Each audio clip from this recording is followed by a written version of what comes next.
Hello and welcome to Guns and Gear. This is another video, a little series I'm doing on the defensive shotgun. Now in the first video we talked about the Remington 870 and it's by and far the most popular pump shotgun. And, you know, there's some good quality shotguns out there, and I really think if one's going to give it a run for the money, it's the Mossberg. I have an example here. Let's take a look at it. First of all, let's look here, and you can see that the magazine tube is empty, and so is the chamber. Okay. Now this happens to be the Mossberg 590, and this is the Mariner version. Okay, I bought this shotgun back in the mid 80s, and back then the Mariner was a stainless steel construction. You know, I know they've quit doing that, and now they use a high-tech finish to protect the metal parts from the corrosive environment. But you know, I've always liked the look of the stainless steel. Kind of wish they would bring that back. Okay, now the 590, this 590 has a 20-inch barrel, okay, and it is a smooth bore with a improved cylinder choke. And the 20-inch barrel has a little bit longer magazine tube than the 18¼ inch on the Remington, and therefore it increases the capacity by 2 rounds. This actually is 8+1. Okay, one of the things also that you'll notice is that I have a light on this shotgun, and you know, defensive firearms, I really believe, should have a light on them. I think that's a very important tool. But you know, with pump action shotgun, I've just struggled finding something that I really liked, I thought was very effective. Okay, I've had mounts that go on the barrel and the magazine tube, and it has a tape switch that comes over to the fore end, but I never really particularly cared for that. I always figured that wire was going to get hung up when I needed it the most, and you know, just didn't like it. But what I have right now is I have a fore end that has 3 Picatinny rails on it, okay, and that allows me to mount the light on there. And what I have on here is the Surefire X200. It's an excellent light. I'm not sure if this is really going to be the system I end up with, but I kind of like it right now. Okay, now you also see that this has the Knox stock from Blackwatcher. And this is the recoil reducing stock, and it's adjustable, just like the one on the 870. But you know what? I don't particularly like it on this Mossberg. And let me show you why real quickly. On the 870, the safety is down here behind the trigger guard, okay? But on a Mossberg, your safety is up on the tang. So when you have a firing grip, in order to manipulate the safety, you have to change that grip to operate it. I don't like that. Okay. Now I've had this stock for a while, and I thought maybe if I shot it some, I'd get used to it. But basically, I haven't. I just can't get over changing the grip on my shotgun. I just don't like that. So I'm going to be putting a traditional stock on there. But you know, that's not to me a personal preference. By the way, I actually think it changes the effectiveness of the shotgun. So you know, it is what it is. Now you also see that I have an ammo carrier on the Mossberg, and this one is a little bit different also than what was on the 870. This is the Tacstar side saddle. Now, first time I saw these was years ago, and man, I really like them. They're an excellent ammo carrier. Okay, but let me give you a little pointer. You know, I used to carry my shotgun rounds with the brass rim facing down. Okay, and the reason that I did that is because when you take the ammunition out from the bottom, it's got a lot less area to go, a lot less distance to go to load the shotgun. So it's much more efficient, okay? But with that, the construction of the Tacstar side saddle is some kind of a polymer or plastic or something of that nature. And you know, during the summertime in the heat, this plastic gets a little loose and you lose a little bit of that retention. So when you're running drills or, you know, stomping around the woods or whatever, you're inevitably going to lose ammunition. Okay, and I've had that happen.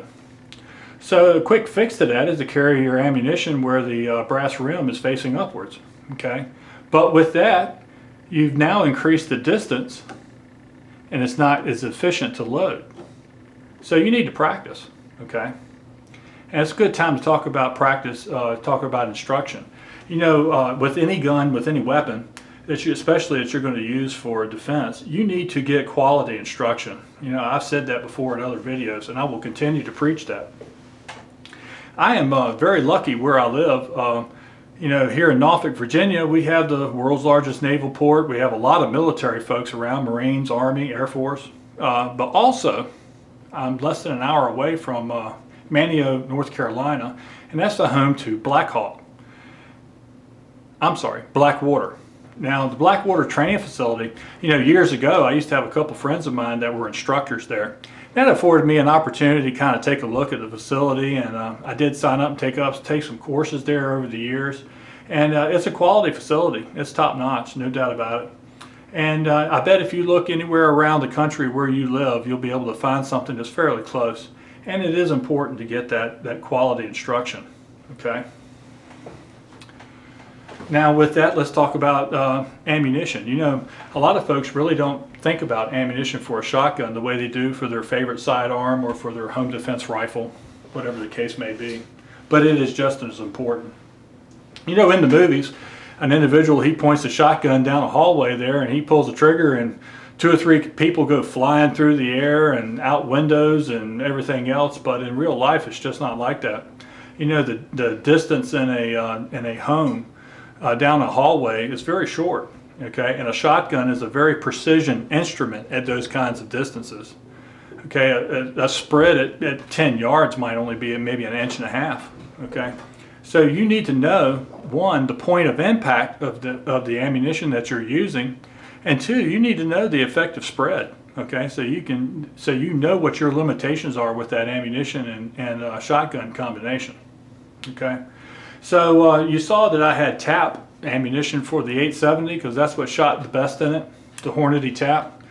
Well, wouldn't you know it, not all my shotguns like the same ammo. That would be way too easy. The Mossberg here likes the Federal Premium Law Enforcement. Okay, and this is tactical on there, I don't know. But at any rate, this is a lower powered double-aught buck. And that's what runs the best in this shotgun, okay? You need to get different types of ammunition. Go out there and try them in your gun. You know, like anything else, you know, shotguns, different ammunition is going to have different points of impact. You know, and you need to know how your gun shoots. Okay, so quality instruction. You need to do your homework, get some training done, know what works well in your gun. Okay. With that, I'll talk about something else that folks don't really think about with shotguns, and that's the magazine tube spring. Okay. Now, like with a semi-automatic pistol or rifle or anything that has a magazine, the magazine is the weakest part of the system. Okay, and the tension on that spring is critical on feeding the ammunition into your gun. Okay, with a pump shotgun, it's no different at all. You know, if you keep this spring compressed over a long period of time, it will weaken. Okay, and it may affect the ability to reliably feed the shotgun. Okay, so what I do is I have 1 or 2 guns that I keep loaded for home defense. I rotate them. Well, I also rotate the springs. Now I have bought 2 additional springs for the couple of shotguns that I may use for home defense, and I change them out once a month. Okay, so they're only compressed for 1 month, and then they rest for 2. Okay, and that's basically what I do. You know, you may not ever have a problem. Good Lord knows I hope you never have to use a weapon of any kind for your defense. These are just some of the things that I look at and think about, so thought I would share them with you. So this is pretty much the end of my video. Thanks for watching, and remember, shoot straight on the range and in life. Thanks.